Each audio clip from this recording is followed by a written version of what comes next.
सगळी वस्त्र जाळून खात्री करून घ्या, तुमच्या शंका फेडून घ्या. भाऊ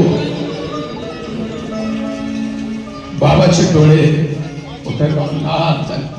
काय बाबा? भागोजी शिंदे पळत गेला, अशी कडकडून मिठी मारली.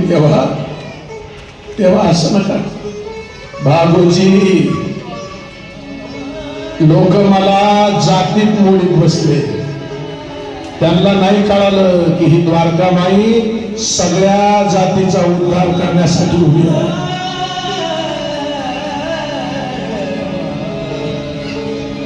घाबरून गेली शिर्डीकर सगळी. अमित भाऊ ऐका,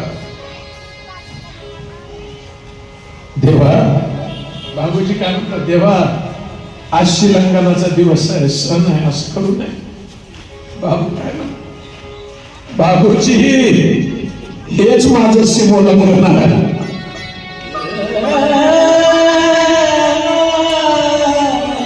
बाबूजीच्या डोळ्याच्या दारात थांबत तेव्हा आमचा कोणाचाही अपराध झाला असेल माफ करा. साधूला रागात येऊ नये.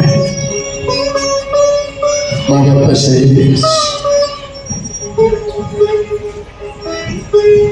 विजयादशमीचा दिवस,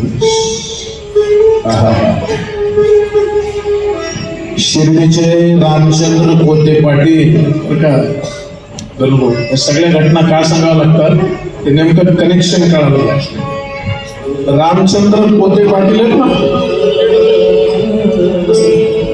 रोगानं अतिशय पछाडले होते बरं का संतोष, अत्यंत रोगानं पछाडले. कोण कोण? रामचंद्र कोते पाटील. बाबा त्याला काय म्हणले,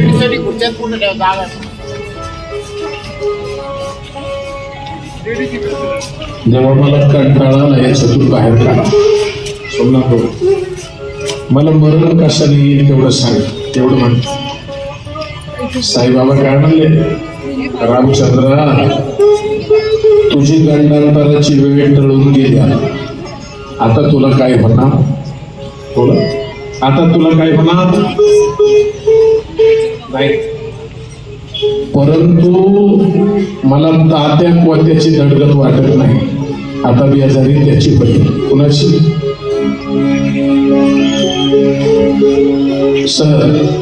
सगळ्यांचं लक्ष तात्या कोत्या पाटलाकडे लावलं. आता त्यांचं दुखायला लागलं. कुणाचं?